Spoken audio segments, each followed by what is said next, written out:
What do you do when the love of your life, who turns out to be your true fated mate, is forced into an arranged marriage with your uncle? The same uncle who turns out to be your rival. Will love win, or will rivalry conquer? Chapter 1. The Billionaire Alpha. The city bowed to Lucian Drax, whether it wanted to or not. Steel and glass towers rose like jagged fangs across the skyline, glittering beneath the neon haze of dusk. From the topmost floor of Drax Tower, the crown jewel of his empire, Lucian stood before the floor-to-ceiling windows, his reflection sharp and merciless in the glass. The world sprawled beneath him. Traffic like veins pulsing with light, skyscrapers dwarfed in the shadow of his own building. It was not just a city he commanded. It was his. Every deal signed, every corporation swallowed, every rival crushed. Each was a trophy in his endless conquest. But the human world was only half the battlefield. Beyond the polished boardrooms and stock markets, another war raged, one that only those with blood that burned silver beneath the moon could ever understand. Lucian Drax was alpha, not just in name, not just in wealth, but in spirit. His wolf prowled beneath his skin, restless, eternal. He had learned long ago to sheath it behind cold steel composure. But some nights when the air thrummed with power, it threatened to break free. Tonight was such a night. He rolled his shoulders, tension pulling through the muscles of his 6'3" frame. His black tailored suit clung perfectly, custom-made in Milan, yet it could not restrain the electricity prickling across his flesh. A pull, low and primal, throbbed in his chest. It wasn't business. It wasn't politics. It was something older, something undeniable. His wolf snarled inside him. Mate. Lucian exhaled sharply, raking a hand through his dark hair. For years, he had ignored the idea of destiny. Fated mates were the currency of fairy tales told to pups by she-wolves who had never lived outside the safety of their dens. For alphas like him, ruthless, powerful, shaped by blood and betrayal, love was a weakness. Bonds were chains, and chains got you killed. He had seen it firsthand. The memory of his parents flashed unbidden. His father's body broken on the marble steps of the old pack house, his mother's wolf cut down by treachery. They had been bound by love, united by trust, and both had been slaughtered for it. Lucian had sworn, at barely 16, never to let such weakness taint him. He would rule with mind, claw, and coin. No mate, no weakness, no mercy. So why tonight did his blood roar with the sound of destiny? Alpha, the voice of his beta, Marcus Hale, broke through the storm. Marcus stepped into the office with the ease of a man who had been at Lucian's side for decades. Tall, broad, with scars that mapped a lifetime of loyalty, he carried the scent of rain-soaked pine. Lucian did not turn. His golden eyes that marked his wolf's dominance, remained on the city. Speak. There's movement, Marcus said. From Damian. At the mention of his uncle's name, Lucian's jaw tightened. Damian Drax. Once his father's most trusted brother, now his most venomous rival. Where Lucian had built empires, Damian had slithered in shadows, weaving debts and alliances into a noose that hung over half the packs in the region. He was older, cunning, dangerous, and worst of all, patient. What's he planning? Lucian asked. Marcus hesitated. He's announced an alliance. With the Calder family. Lucian finally turned, his gaze sharp enough to cut steel. The Calder family. A once prestigious line of wolves, now fractured and weak. He had heard whispers of their debts, their desperate search for salvation. If Damian had secured them. How? Lucian demanded. Marcus's expression hardened. Through marriage. The words landed like a blade. Lucian's wolf surged, snarling in his chest, but not at Damian. Not even at the betrayal. At the name. Elara Calder, Marcus said quietly. The pull in Lucian's chest ignited into wildfire. Elara. The name thrummed like a drumbeat in his veins. He didn't know her. Yet he knew. His wolf knew. His blood screamed it. She was the source. The fated bond.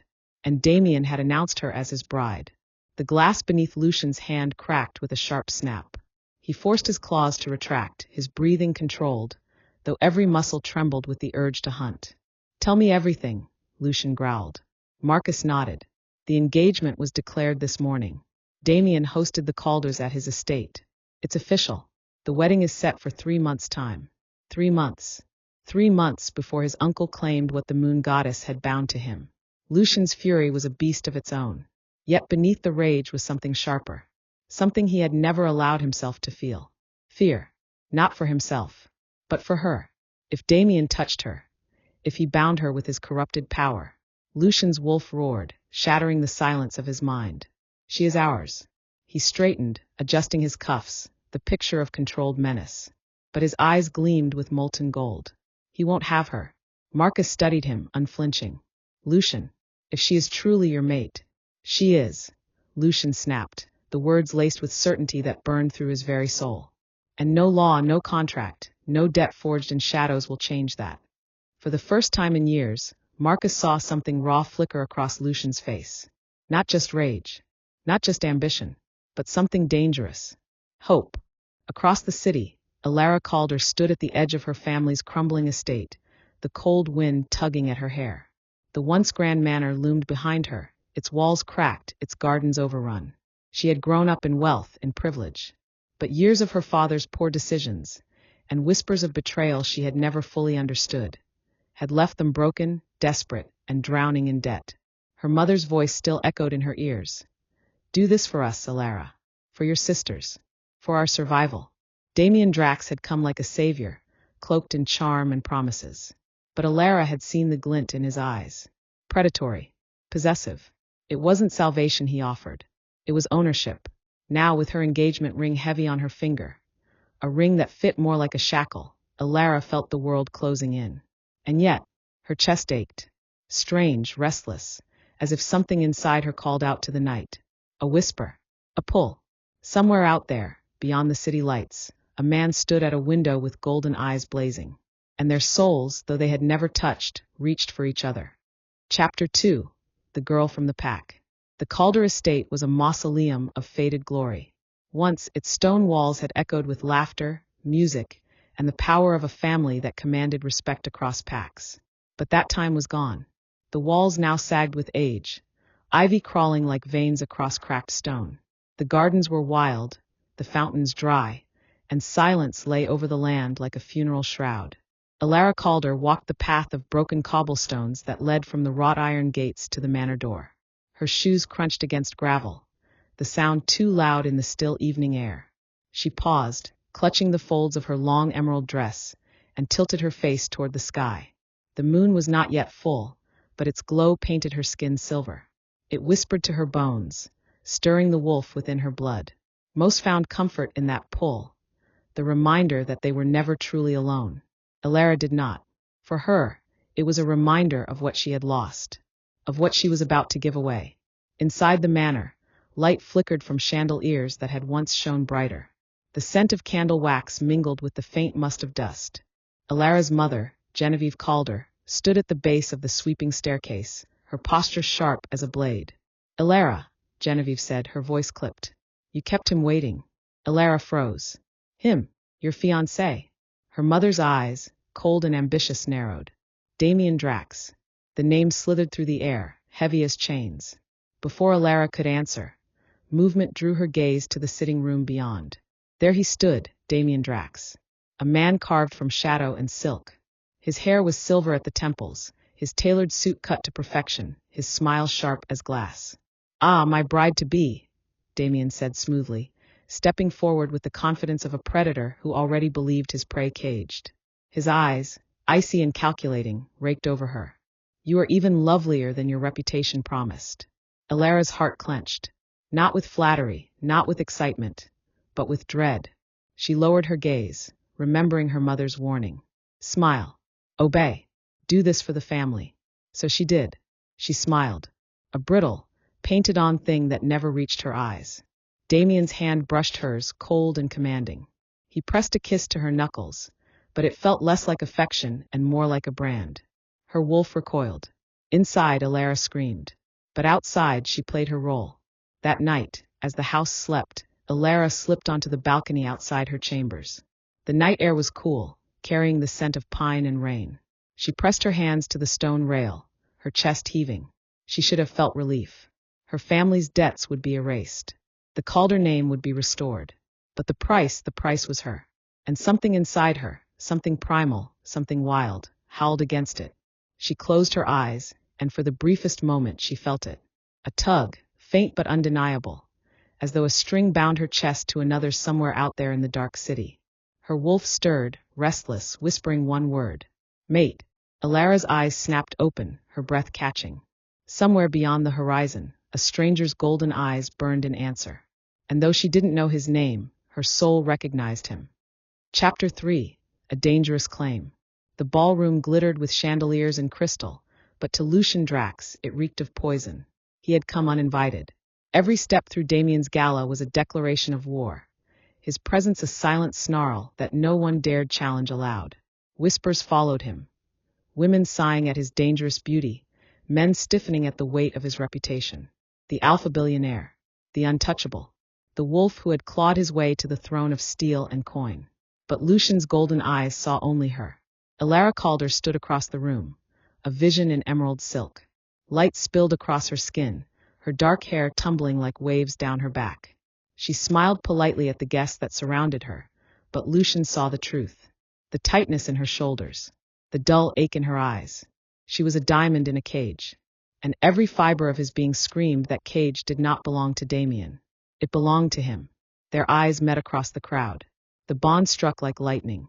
Elara gasped, her hand flying to her chest. The room dimmed around her, the music fading. All she could see was him. Tall, broad-shouldered, dressed in black with an aura that made the air itself bend. His gaze seared through her, molten gold locking onto hers with a hunger that stripped her bare. The world whispered, mate. Her wolf surged in recognition. Damian, oblivious, turned to introduce her to another guest. But Lucian was already moving. He cut through the crowd like a storm, each step slow, deliberate, dangerous. Guests parted instinctively, hushed murmurs following him. Elara's breath caught as he stopped before her. Lucian Drax, Damian said with forced cheer, though his jaw tightened. I didn't expect. I wasn't invited, Lucian interrupted, his voice low, smooth, and laced with threat. His eyes never left Elara. She trembled, not with fear, with recognition, with desire she didn't understand. Lucian extended his hand. Dance with me. The command was quiet, but it thrummed with dominance, with destiny. Elara hesitated.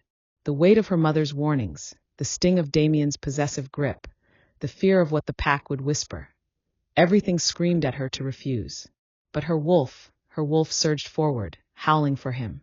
Her fingers slid into his hand. The moment they touched, heat exploded through her veins. Lucian's jaw tightened, his wolf snarling in triumph. Elara's lips parted in shock, her eyes wide as the bond flared like fire between them. Lucian pulled her onto the dance floor, the crowd holding its breath. Damian's eyes burned, but he did not move. Not yet. Music swelled, but neither heard it. Lucian's hand pressed to the small of her back, his other gripping hers. He moved with predatory grace, each step drawing her deeper into his orbit. You feel it, he murmured, his lips brushing her ear. Not a question. A statement. Elara shivered. I don't. You are mine. The words were raw, absolute. His golden gaze devoured her. No contract, no uncle, no debt can change that. Her breath hitched, her chest heaving. She wanted to deny it, to push him away. But the bond pulsed between them, undeniable. And in that moment, Elara Calder knew her life had just become a battlefield. Chapter 4. The Unwanted Fiancé. The applause had been polite, scattered. The whispers far less so. As the music ended, Lucian released Elara's hand with reluctance that burned like fire beneath his skin. Her eyes were wide, her lips parted as if she might speak. But Damian was already there. Smile sharpened into something brittle, his hand clamping down on her arm with the subtle force of ownership. Enough of this, Damian said softly, though his voice carried venom meant for Lucian's ears alone. My fiancé is not a toy for your amusement. Lucian's golden gaze slid from Damian's hand to his eyes, slow and deliberate. The entire ballroom seemed to hold its breath, the tension coiling tight as a wire. You shouldn't touch what doesn't belong to you, Lucian murmured, voice silk over steel. Elara's heart pounded.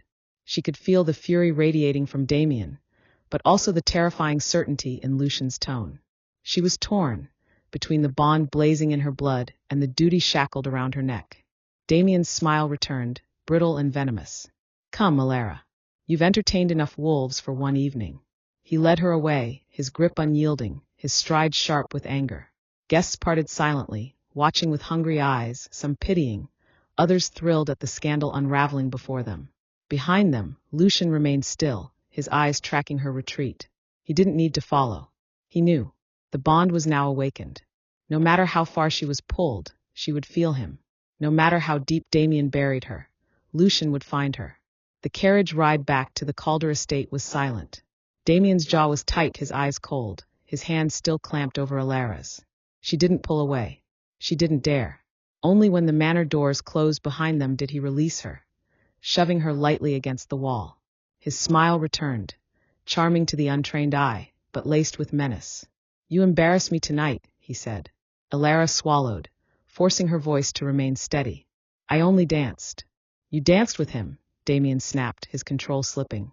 His fingers gripped her chin, tilting her face up. "Do you know who Lucian Drax is? My nephew. My rival. The wolf who would burn everything I've built to the ground if I let him. And you." His thumb pressed against her lips rough. "You let him touch you."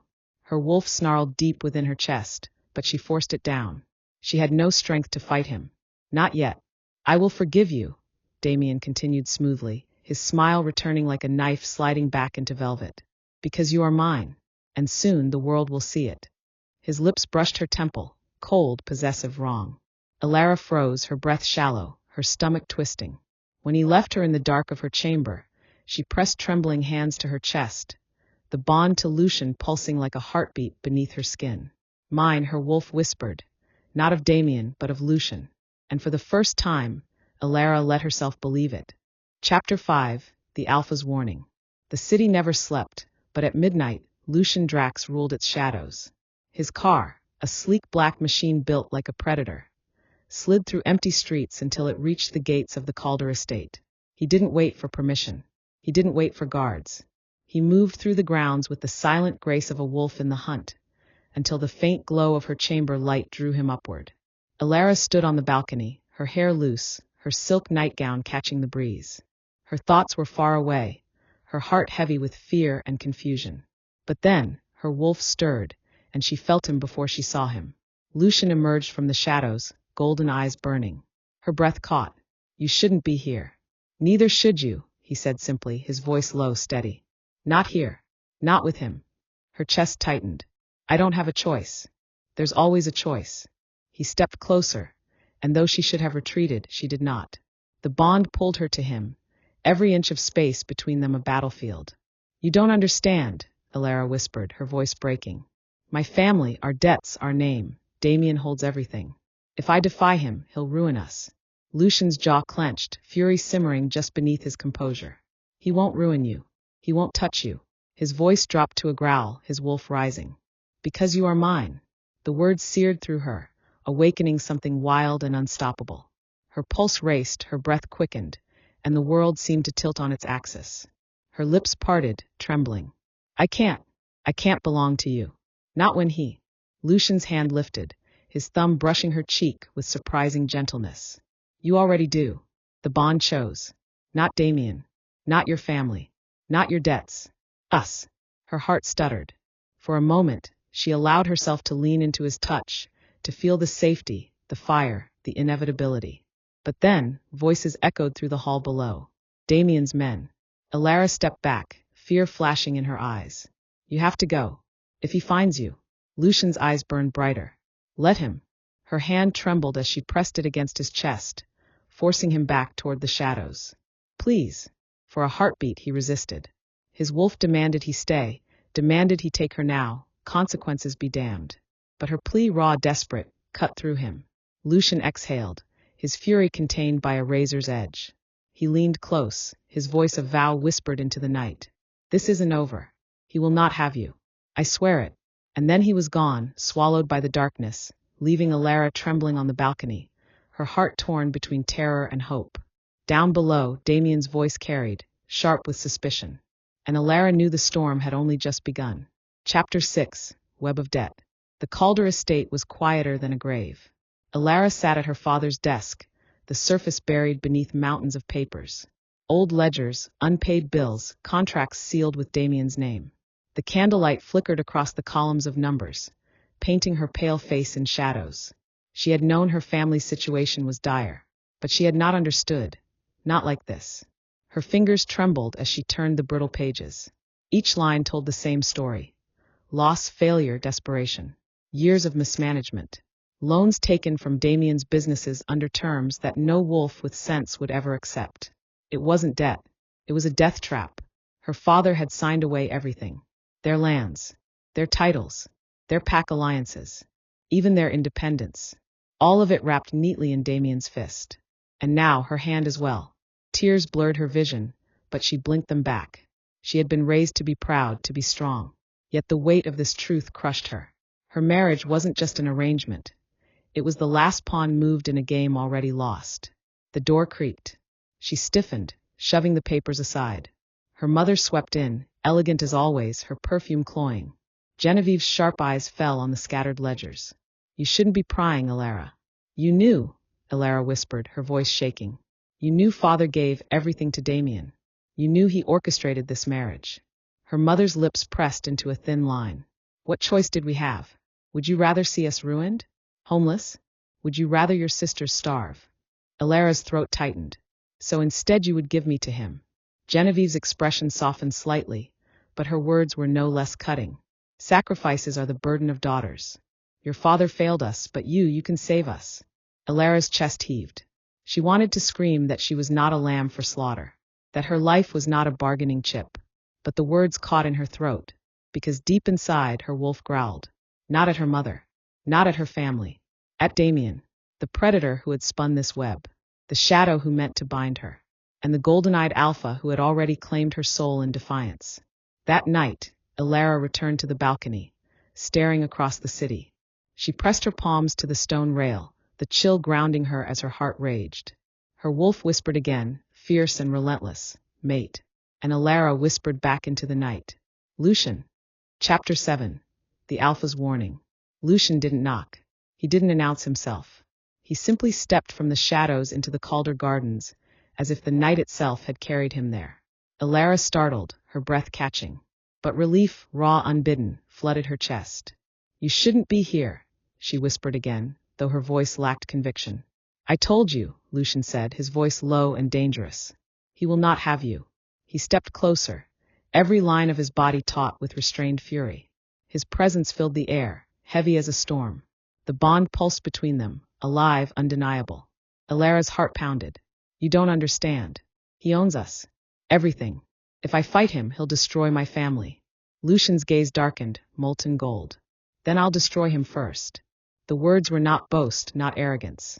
They were a vow, a promise carved in steel and blood. Her lips trembled. Lucian. He reached for her hand, his touch searing. Say it. You feel it. You know. She did. The bond roared through her veins, clawing against every chain that bound her. For one breathless moment, she almost let herself surrender. And then, the doors behind them slammed open. Elara. Damian's voice cut through the night like a blade. Elara wrenched her hand back, her pulse spiking. Damian stood framed in the doorway, his eyes narrowing, his smile sharp with venom. Interesting, Damian murmured, stepping onto the balcony. His gaze slid from Elara's trembling form to Lucian's steady, unflinching stance. I wondered how long it would take you to crawl out of your tower, nephew. Lucian did not move, did not blink. His wolf rose, burning in his veins. She's mine. The words rang like a thunderclap. Elara gasped. Damian's expression flickered. Amusement, then rage, then something far colder. Careful, boy, Damian said softly. You play a dangerous game. One that will end badly for her, not you.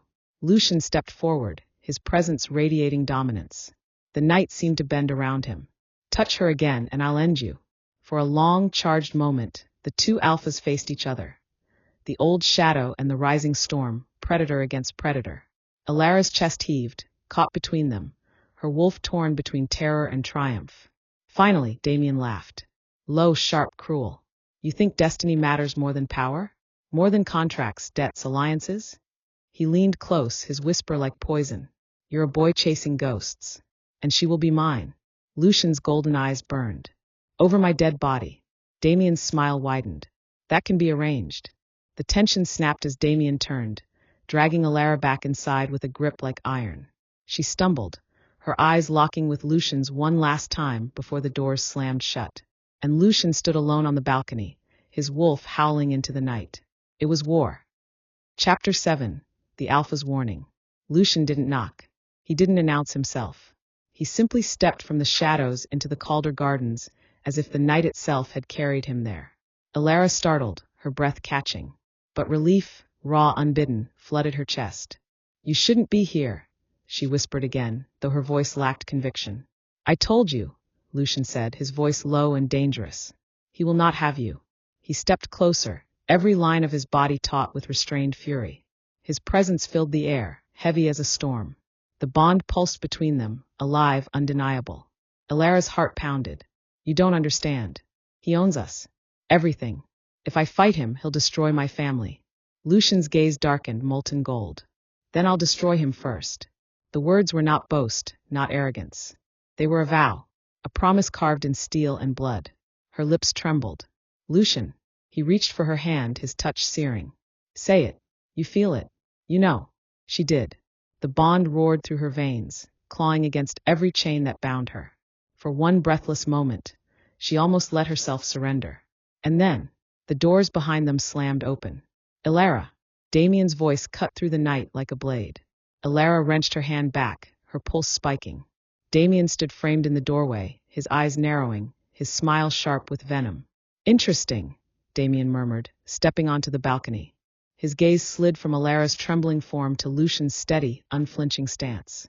"I wondered how long it would take you to crawl out of your tower, nephew." Lucian did not move, did not blink. His wolf rose, burning in his veins. "She's mine." The words rang like a thunderclap. Elara gasped. Damian's expression flickered, amusement, then rage, then something far colder. "Careful, boy," Damian said softly. "You play a dangerous game. One that will end badly for her, not you." Lucian stepped forward, his presence radiating dominance. The night seemed to bend around him. "Touch her again, and I'll end you." For a long, charged moment, the two alphas faced each other.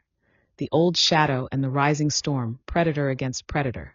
Elara's chest heaved, caught between them, her wolf torn between terror and triumph.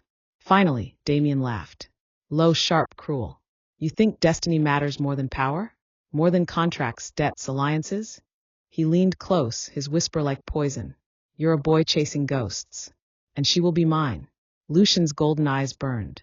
"Over my dead body." Damian's smile widened. "That can be arranged." The tension snapped as Damian turned, dragging Elara back inside with a grip like iron. She stumbled, her eyes locking with Lucian's one last time before the doors slammed shut. And Lucian stood alone on the balcony, his wolf howling into the night. It was war. Chapter 8. The Rival's Game. The stock market bell rang like the howl of an enemy. Lucian sat in his glass-walled boardroom, a wolf in a den of steel and money. His executives shifted nervously in their seats, papers trembling in their hands. The numbers on the screens before them told a story none dared speak aloud. Damian had struck. A sudden acquisition. A hostile takeover of a smaller firm with ties to Lucian's empire. It was a bold move, too bold for coincidence. It was a message, written in blood and currency. Lucian leaned back in his chair, his golden eyes narrowing. His reflection glared back at him in the polished table, every inch the predator. "Report," he said. His CFO swallowed. The Calder contracts were used as leverage. Damian's controlling interest pushed through the deal overnight. Legally airtight. Ruthless. He's bleeding us, sir." Lucian's lips curved in a humorless smile. "Let him try."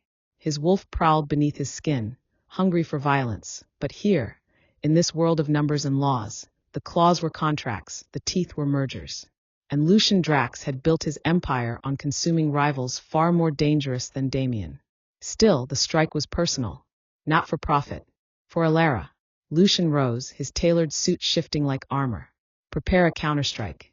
I want his assets mapped, his allies exposed. Every coin he holds, I'll make it bleed." The room moved at his command. But Marcus Hale, his beta, remained still, his arms folded. "You're letting him get to you," Marcus said when the room had cleared. Lucian's jaw tightened. He touched her. "And you're about to start a war that could drag the Pax into chaos." Lucian turned, his eyes molten. "Then let it burn." For the first time, Marcus saw that this wasn't just about business. This wasn't just about power. It was about fate, about bond, about something that had cut into Lucian deeper than he ever thought possible. And Damian knew it. That night, Damian sat in his study, a glass of blood-red wine in hand. His lips curled as he scanned the reports of Lucian's retaliation. Already, the markets trembled. Already, whispers spread through the packs. Good. Let his nephew rage. Let him claw at shadows. Because while Lucian battled in the daylight, Damian would strike in the dark. And soon his prize would stand beside him, bound, silenced, his forever. Chapter 9. A Pack Divided. The pack house was alive with whispers. Elara stood at the edge of the great hall, her emerald gown trailing across the stone floor, listening as voices carried through the air. Wolves huddled in corners, their words hushed but urgent. Did you see them? One murmured. At the gala? He danced with her, his own uncle's bride. They say the bond sparked between them. Another whispered, all laced with fear. Fated mates. Lies, someone hissed. Damian is the rightful alpha. Lucian is reckless. Dangerous. But others disagreed. Lucian has the strength. The fire. He would lead us further than Damian ever could. Elara's chest tightened. The pack was dividing. And she was the center of it. Her wolf stirred uneasily. For all her fear, she could not deny the truth. When Lucian had touched her, when his voice had wrapped around her like steel, the bond had ignited with a force she could not escape. She felt it still, pulsing through her veins like wildfire. Damian's hand suddenly gripped her arm. She flinched. He smiled for the benefit of the crowd, but his voice was low, sharp. They whisper because you allow it. Do not look at him again. Do not think of him again. You are mine. Her wolf bristled, snarling against the words. But Elara kept her face serene, her voice calm. Yes, Damian. He didn't notice the tremor in her tone, or perhaps he chose not to. But his grip tightened anyway, a silent warning. And that night, long after the hall emptied, Elara crept through the corridors, her footsteps soft as shadows. She paused outside Damian's study, her ears sharp. Through the door, his voice carried. Lucian won't stop until he's dead, or I am. Increase security. Double the guards. If he sets foot near this house again, kill him. Elara's blood ran cold. And then softer, venom dripping like poison. She'll break soon. They always do. Her hand clenched at her side. Fear warred with fury, but beneath both was something else. Something stronger. Resolve. She would not break. Not for Damian. Not when Lucian's eyes still burned in her soul. Chapter 10. The Gala of Scandal. The chandeliers dripped with golden light. Music swelled, laughter rippled, and the great hall glittered with wealth and power. Damian had spared no expense for his gala, an event designed to cement his dominance in both the human and wolf worlds. Diplomats, alphas, tycoons, all of them gathered under his roof. And at his side, like a jewel displayed in a thief's hand, stood Elara. Her gown shimmered, emerald silk that clung like a second skin. She felt like a statue, cold and hollow, her smile fixed while her soul screamed. Damian's hand never left hers, his grip a chain masked as devotion. The guests whispered. About the arranged union. About the debt. About the rumors of a bond that should not exist. And then the doors opened. The music faltered. Heads turned. Lucian entered. He wore black, sharp as a blade, his presence commanding the room with a single stride. His golden eyes burned, not dimmed by the opulence around him. Every gaze shifted, every whisper died. The storm had walked into Damian's house. Elara's heart leapt, her wolf howling in recognition. She forced her breath steady, but Damian felt the tremor in her hand. His smile sharpened. Ah, Damian drawled, loud enough for those nearest to hear. The prodigal nephew. Lucian's gaze locked on Elara. For a moment, the bond pulsed so violently that the world seemed to fall away. Only the two of them, tethered by fate, separated by chains. He didn't bow. He didn't offer polite greetings. He simply said, voice steady and lethal, "She does not belong to you." Gasps rippled through the crowd. Wolves stiffened, sensing the crackle of dominance in the air. Damian's smile remained, but his grip on Elara's hand turned cruel. "You speak boldly in my house," Damian murmured. "I speak truth," Lucian said, stepping closer, his eyes never leaving Elara's. "The bond has chosen. She is mine." Elara's breath caught. The words set the hall aflame. Whispers surged like wildfire, scandal blooming in every corner. Fated mates, claimed openly before the entire world. Damian's jaw tightened, though his mask did not break. "A dangerous claim, boy." Lucian's smile was razor thin. "Try to deny it. Your pack already knows. They smell it. They whisper it. You can't chain destiny. The room seemed to sway, torn between loyalty and truth, between the wealth Damian wielded and the fire Lucian embodied. Damian leaned close to Elara, his whisper venom against her ear. Smile. And she did. But her eyes were locked on Lucian, blazing with something she could no longer hide. That night, the gala became legend. The moment when an alpha's nephew defied his uncle before the world, claiming what no law, no contract, no fortune could erase. And when Lucian finally left, the hall was divided. Half still loyal to Damian, half already turning toward the storm. Chapter 10. The Gala of Scandal. The chandeliers dripped with golden light. Music swelled, laughter rippled, and the great hall glittered with wealth and power. Damian had spared no expense for his gala, an event designed to cement his dominance in both the human and wolf worlds. Diplomats, alphas, tycoons, all of them gathered under his roof. And at his side, like a jewel displayed in a thief's hand, stood Elara. Her gown shimmered, emerald silk that clung like a second skin. She felt like a statue, cold and hollow, her smile fixed while her soul screamed. Damian's hand never left hers, his grip a chain masked as devotion. The guests whispered. About the arranged union. About the debt. About the rumors of a bond that should not exist. And then the doors opened. The music faltered. Heads turned. Lucian entered. He wore black, sharp as a blade, his presence commanding the room with a single stride. His golden eyes burned, not dimmed by the opulence around him. Every gaze shifted, every whisper died. The storm had walked into Damian's house. Elara's heart leapt, her wolf howling in recognition. She forced her breath steady, but Damian felt the tremor in her hand. His smile sharpened. Ah, Damian drawled, loud enough for those nearest to hear. The prodigal nephew. Lucian's gaze locked on Elara. For a moment, the bond pulsed so violently that the world seemed to fall away. Only the two of them, tethered by fate, separated by chains. He didn't bow. He didn't offer polite greetings. He simply said, voice steady and lethal, "She does not belong to you." Gasps rippled through the crowd. Wolves stiffened, sensing the crackle of dominance in the air. Damian's smile remained, but his grip on Elara's hand turned cruel. "You speak boldly in my house," Damian murmured. "I speak truth," Lucian said, stepping closer, his eyes never leaving Elara's. "The bond has chosen. She is mine." Elara's breath caught. The words set the hall aflame. Whispers surged like wildfire, scandal blooming in every corner. Fated mates, claimed openly before the entire world. Damian's jaw tightened, though his mask did not break.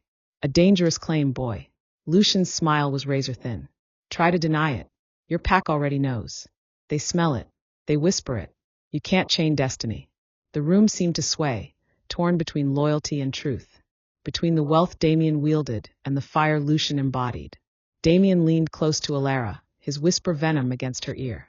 "Smile." And she did. But her eyes were locked on Lucian, blazing with something she could no longer hide. That night, the gala became legend. The moment when an alpha's nephew defied his uncle before the world, claiming what no law, no contract, no fortune could erase. And when Lucian finally left, the hall was divided. Half still loyal to Damian, half already turning toward the storm. Chapter 11. The Punishment. The doors had barely closed on the last guest when Damian's mask shattered. He dragged Elara through the corridors, his grip bruising, his silence more terrifying than his words. The music, the laughter, the glitter, all stripped away, leaving only the cold echo of his rage.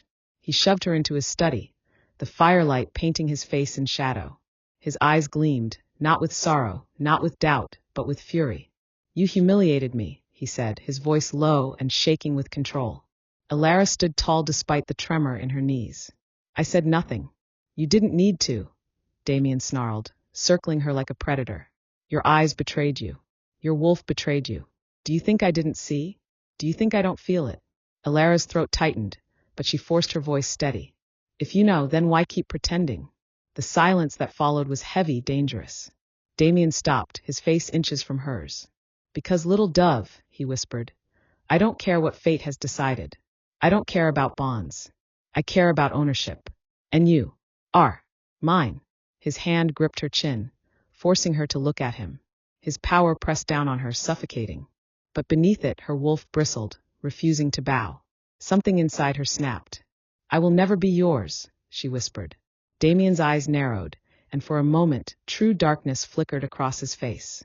He released her suddenly, stepping back, cold and calculated once more. You'll learn, he said softly. They always do. And with that, he left her in the shadows of the study, her chest heaving, her wolf raging. Elara pressed her hands to the desk, her reflection fractured in the polished wood. Fear shook her bones, but beneath it burned something fiercer. Not just survival, not just defiance. Hope, because even in the fire of Damian's wrath, she had seen Lucian's eyes, steady and unyielding, before the world. He had claimed her, and deep down she knew, he would not stop until she was free. Chapter 12, The Counterstrike. The city skyline shimmered under the pale glow of midnight. From the top floor of the Drax Tower, Lucian stood before a wall of glass, staring down at the glittering streets below. To others, the view was breathtaking, a symbol of wealth, empire, triumph. To Lucian, it was a battlefield. Every skyscraper belonged to someone. Every glowing light was a soldier in the endless war of power. And tonight, that war was personal. Behind him, the boardroom buzzed with activity. Screens glowed, voices murmured, documents exchanged hands at lightning pace.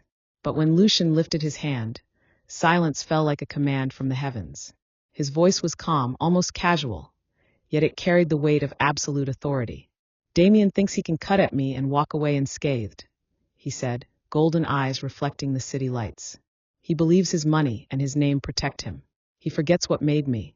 Marcus, ever the loyal beta, leaned forward from his seat.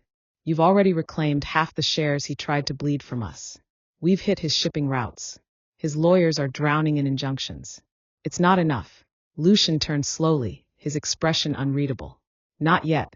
He moved to the table, every step calculated, predatory. He placed a single file in the center. Its contents were poison. Damian's corruption laid bare. Illegal trade deals. Political bribes. Quiet disappearances tied to his wealth. The executives exchanged uneasy glances. Marcus's jaw tightened. You've been holding this, Marcus said. Lucian's smile was sharp. Weapons must be used when they cut deepest. But releasing this, Marcus hesitated. It won't just cripple him financially. It'll bring blood to the floor. He'll retaliate. Lucian's eyes hardened. He already drew blood. At the gala, he put his hands on her. He keeps her caged like a prize he bought. He thinks I'll yield. His voice dropped to a growl. He is wrong. The silence after his words was heavy, pulsing with restrained violence. Lucian closed the file with finality. Destroy his empire, piece by piece. I want him stripped of every ally, every coin, every breath of power. Make him choke on the ashes. And as the room burst back into motion, Marcus remained still, watching his alpha. There was no mistaking it now. This wasn't just business. This was war born of instinct, of fury, of the bond between fated souls. For the first time, Marcus wondered if the city was big enough to hold the fire that was about to ignite. Across town, Damian sat in his study, firelight flickering over his features as he sipped his wine. He had expected Lucian to strike back, but not with such precision, not with such merciless grace. His phone rang with updates, each one worse than the last. Contracts lost, politicians wavering, partners withdrawing. Lucian was coming for him, and the storm carried the scent of fate. Damian smiled into the flames. So be it. He would not give up Elara. He would not bow to destiny. If Lucian wanted war, Damian would show him what war truly meant. Chapter 13. The Whisper of Rebellion. The corridors of Damian's estate were lined with silence, broken only by the soft echo of Elara's footsteps. Moonlight spilled through high windows, painting silver paths across the marble floors. She moved carefully, her gown gathered in her hands to quiet her movements. Her heart pounded with every step, her wolf restless beneath her skin. She should have been in bed, asleep beside the man who claimed her as wife. But tonight, sleep was impossible, because tonight she had decided to act. For days she had listened in silence, her ears catching scraps of conversation, her eyes noting the papers Damian left carelessly on his desk. She had heard of the crumbling alliances, the rising pressure of Lucian's counterstrike. And somewhere deep inside her, a dangerous thought had taken root. If Lucian was fighting, then so could she. The bond between them pulsed stronger every day. She felt his presence even across the city, like a fire threading through her veins. It wasn't just longing. It was certainty. Fate itself had chosen. She found herself outside Damian's private study. The heavy oak doors loomed, guarded by silence. She hesitated only a heartbeat before slipping inside. The fire was low, the room heavy with the scent of smoke and leather. Papers were scattered across the desk. Elara's hands trembled as she moved toward them, her eyes scanning the inked lines. Trade agreements, financial records, letters marked with seals she recognized, rival pacts, politicians, names she knew carried weight. Her wolf stirred, urging her on. This was more than money. These were alliances, weaknesses, the very veins of Damian's empire. If she could get this to Lucian, the thought stopped her cold. Lucian, the very sound of his name in her mind was a danger. Yet it was also a promise. She had seen him at the gala, fearless, unyielding, declaring what the world tried to deny. Her wolf had surged at his words, and for the first time, she had felt hope stronger than fear. A creak echoed from the hall. Elara's blood froze. She swept the papers back into place, moving as fast as her shaking hands allowed.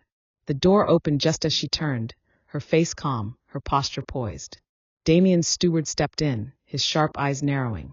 "You shouldn't be here, my lady." Elara smiled faintly, masking the storm inside her. "I couldn't sleep. The fire called to me." He hesitated, suspicion glimmering. But after a long pause, he bowed and stepped back. "Of course. Forgive my intrusion." When the door closed, Elara exhaled shakily.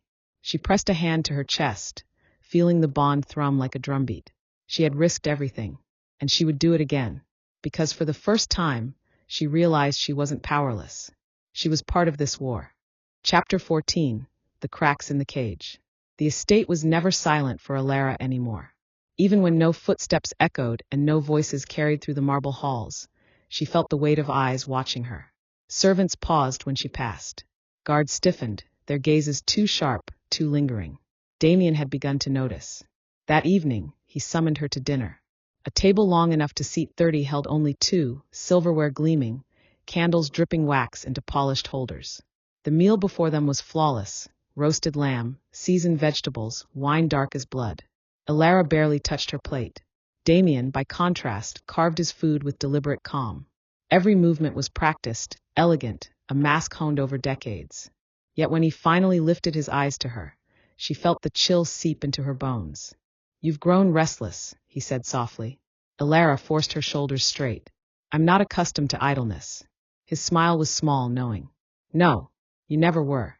He leaned back, studying her like one might a chess piece. "I've given you comfort, wealth, safety. And yet your eyes wander.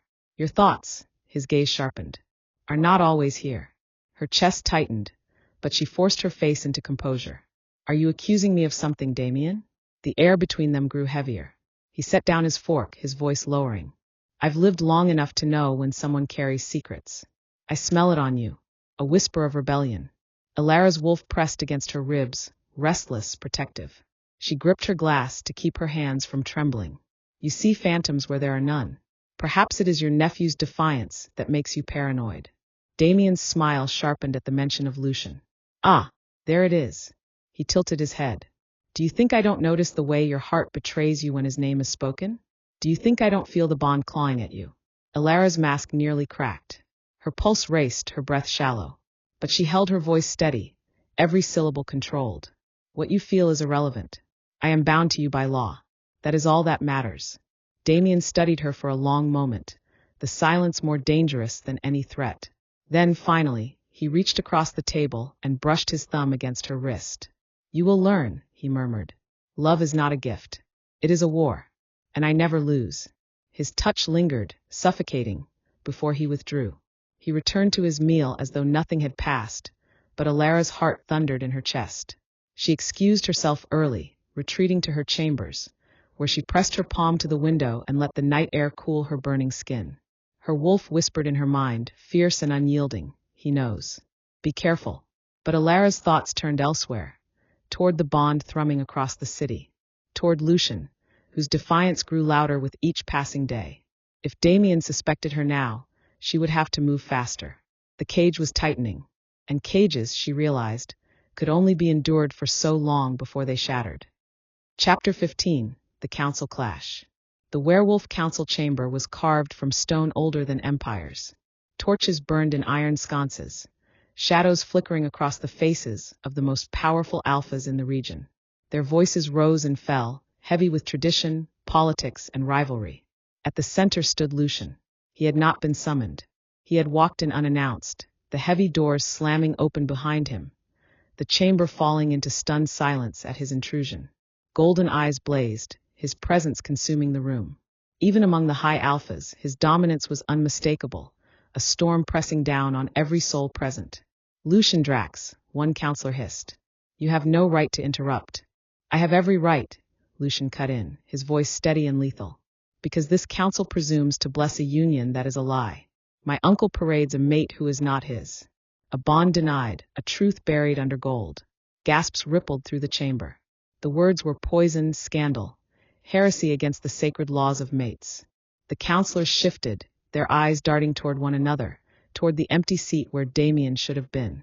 Lucian's gaze swept the room, burning. You all feel it, though you pretend not to. Wolves cannot be fooled by contracts and signatures. The bond is real. Elara is mine, and I will not allow this council to be complicit in my uncle's theft. One elder rose, his expression grave. Lucian, do you understand the chaos you risk? To accuse an elder alpha of denying the bond is to challenge the very foundation of our laws. Lucian stepped forward, his voice low and certain. Then let the foundation tremble. The silence after his words was thunderous.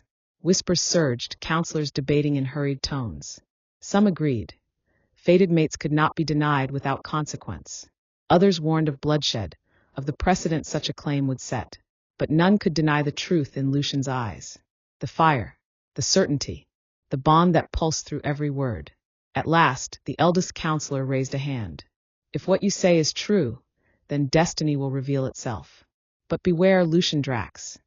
If you move against Damian without proof, the blood of this war will stain more than your family. It will stain us all. Lucian's smile was thin, dangerous. Proof is not a problem. He turned on his heel, the chamber buzzing with scandal in his wake. For Lucian knew exactly what he would do next. If the council wanted proof, he would give them proof they could not deny. He would make the bond undeniable. So public, so absolute, that even Damian's wealth could not smother it. And if blood was the price, then blood would be paid. Chapter 16. The Trap of Loyalty. Elara had begun to notice the shifts in the estate. Guards changed position more often. Servants' eyes lingered longer. Doors she once passed freely were now locked. Damian was tightening his grip, weaving an invisible web around her. She felt it most keenly one night, when he summoned her to the great hall. The fire was lit, roaring in the hearth, shadows stretching tall across the walls. Damian stood at the center, dressed in black, his expression unreadable. Two guards dragged someone forward. Elara's breath froze in her chest. It was a servant girl, barely older than Elara herself. One who had whispered kind words when others dared not, who had slipped her books when the silence became unbearable. Now she was bruised, trembling, her eyes darting to Elara with desperate pleading. Damian's voice was calm, too calm. This girl was caught sneaking letters out of the estate. Letters addressed to my nephew. The words landed like a blade. Elara's heart stuttered, dread crawling through her veins. Damian stepped closer, his gaze locked on Elara's. Imagine my surprise. My mate's hand in every word. Her secrets smuggled through servant hands. The girl shook her head violently, tears streaming down her cheeks. No, Alpha, please, I swear, I only. Damian silenced her with a raised hand, his eyes never leaving Elara. Tell me, he said softly. Was it you? Did you write them? The air grew heavy. Elara's wolf pressed against her ribs, urging her to fight, to bare her teeth, but she forced her body still. Every instinct screamed at her. If she admitted the truth, the girl would suffer. If she denied it, Damian would not believe her. This was not about letters. It was about control, about whether she would bend. Her lips parted, the lie tasting like ash. No, I did not. Damian studied her, searching her face. He stepped closer, so near she could feel the heat of his presence. Loyalty, he whispered, is everything. Then, without warning, he turned and snapped his fingers. The guards dragged the girl back, ignoring her sobs, her desperate pleas. The sound of the doors slamming shut echoed like a death knell. Elara stood frozen, her chest tight, her nails biting into her palms. Damian cupped her cheek almost tenderly. I don't need your words, Elara. I need your obedience. And tonight, his smile was cold. You passed. When he finally left her alone, Elara sank against the wall, trembling. The image of the girl's terrified eyes burned behind her lids. Her wolf growled inside her, low and furious. This cannot go on. And Elara knew then, this wasn't survival anymore. It was war. Chapter 17. The Plan for Proof. Far from the estate, in a hidden manor nestled within the city's shadows, Lucian paced before a fire of his own. His lieutenants watched silently, their faces taut with the weight of what he had done at the council. You set the council aflame, one finally said. Damian will not forgive this. And without proof. Proof, Lucian cut in, is what I'm about to give them. He turned, eyes blazing with resolve. I will not win this by whispers in dark corners. Damian thrives on shadows. I need light. Something undeniable. Another wolf leaned forward. What are you planning? Lucian's gaze sharpened. A gathering. Not a quiet one. A spectacle. I'll call the packs, the allies, even the council if they dare show their faces. I'll stand before them all, and I will claim her. The room stirred with murmurs. Bold, reckless, dangerous. But Lucian's resolve was unshakable. They will see, he continued, his voice a low growl, the bond manifest before their eyes. No paper, no oath, no uncle's fortune can erase it. And when they do, Damian's power will fracture. His lies will unravel. One of his lieutenants frowned. And if Damian strikes before then? If he harms her? Lucian stilled. His chest tightened with the weight of that possibility. For nights he had felt her pain, echoes through the bond like shadows brushing his skin. He had felt her fear, her defiance. And every time, it only sharpened the blade of his rage. He won't, Lucian said, though the words burned. He can't. Not yet. She's his prize, his proof of victory. And that buys us time. He turned to the window, staring out at the city lights. Somewhere beyond, she was caged, enduring. Somewhere, her wolf still called for him. And soon, very soon, he would answer. When the bond was revealed before the world, Damian would have no chains left to bind her. Lucian's lips curved into something between a smile and a snarl. If fate gave me this bond, then fate will be my weapon. And Damian, his voice dropped to a lethal whisper, will learn what it means to steal from destiny. Chapter 18. A Diamond in Chains. The ballroom gleamed like a cage of light. Crystal chandeliers burned above, their glow spilling across velvet drapes, polished marble, and gold-trimmed mirrors. The wealthiest wolves of the city moved in glittering clusters, their voices a hum of politics and gossip. Every detail of the evening was curated for one purpose: to remind the world that Damian Drax was untouchable. And at the center of it all stood Elara. Her gown shimmered silver, delicate fabric clinging to her form, jewels catching the light like falling stars. To the wolves gathered, she was breathtaking, a prize beyond measure. To Elara, the dress felt like armor she hadn't chosen, heavy with expectation. Damian stood beside her, tall and commanding in a black tailored suit, his hand resting lightly at her back. His smile was polite, his laughter measured, but every gesture screamed possession. He introduced her to elders, to businessmen, to rivals masked as friends. Each time, he emphasized her name with pride, weaving her into his legacy. My mate, my future, the jewel of House Drax. The words curdled in her stomach. Elara smiled when required, bowed her head when expected, but inside her wolf growled, pacing restlessly. Every time Damian's hand lingered at her waist, every time he reminded the world she was his, the bond within her pulsed like a wound. Because she knew. Somewhere in the city, Lucian felt it too. The evening dragged, a performance drawn out for maximum effect. And then Damian raised his glass, commanding silence. Tonight, he announced, his voice echoing across the hall, you see the strength of House Drax. You see loyalty, tradition, and prosperity. But above all, you see destiny itself. He pulled Elara closer, his eyes glinting.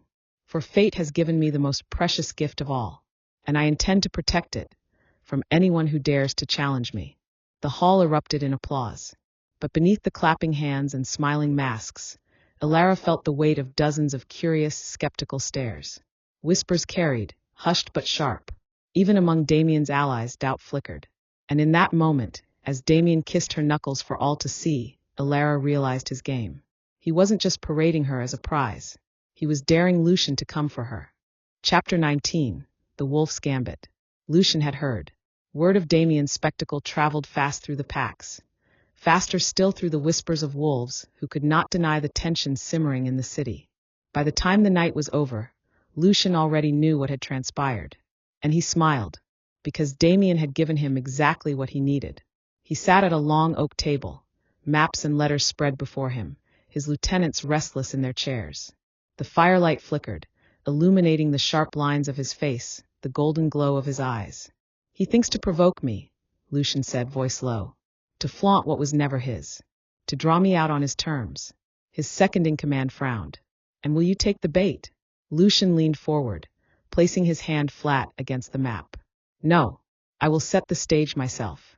He tapped a circle drawn around the grand arena, the oldest gathering place of the wolves, where bloodlines were honored, bonds tested, and law upheld. "There," he said, "in front of the council, in front of the packs, in front of Damian himself. I will call her name, and when she answers, when the bond manifests before all, no wolf alive will be able to deny the truth." The room went still. The risk was staggering. To challenge Damian publicly was to risk open war.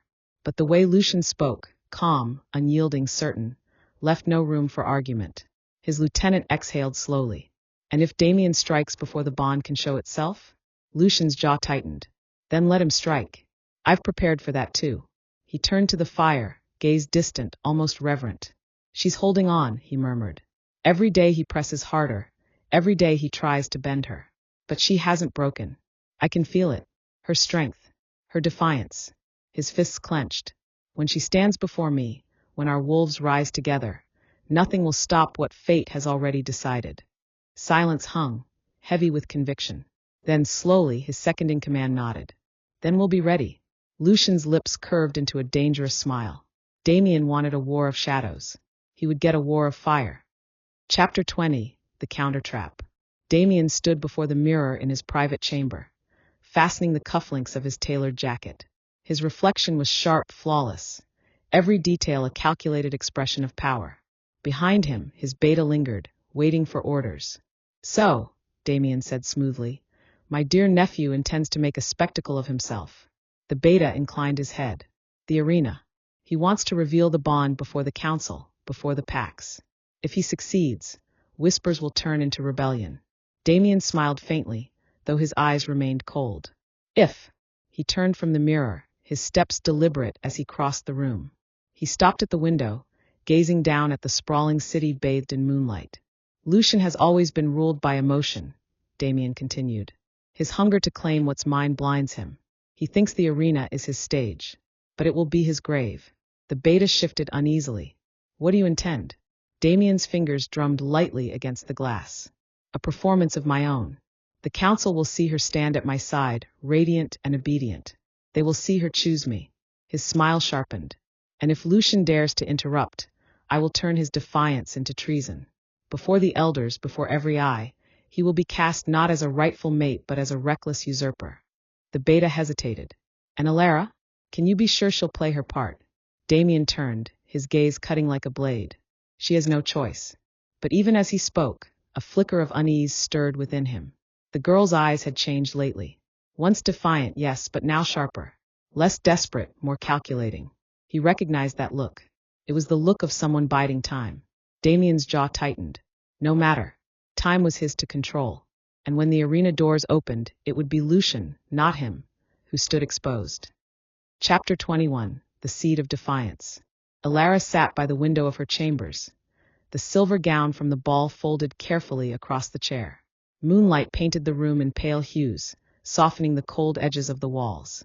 Her fingers traced idle patterns against the glass as her thoughts churned. The ball had shown her two things: the weight of Damian's power and the fragility of it. For all his wealth and grandeur, she had seen the way the crowd whispered behind their hands, the way doubt flickered in their eyes when he claimed her as destiny. They weren't convinced. Not fully. And if they weren't convinced, it meant she had a weapon. Her wolf stirred inside her, restless, eager. "He thinks you're a jewel in his crown. He doesn't see the blade you carry." Elara closed her eyes, breathing deep. She could still feel Lucian, threads of the bond tugging at her soul, faint but undeniable. his rage, his determination, his unyielding refusal to let her go. Each flicker of him gave her strength. But strength was not enough. If she remained passive, Damian would use her as a shield, a pawn in his game. If she wanted freedom, if she wanted Lucian, she would need to risk everything. A knock at the door pulled her from her thoughts. A servant entered, bowing low. "The Alpha requests your presence tomorrow. Preparations are being made for the arena." Elara's pulse quickened.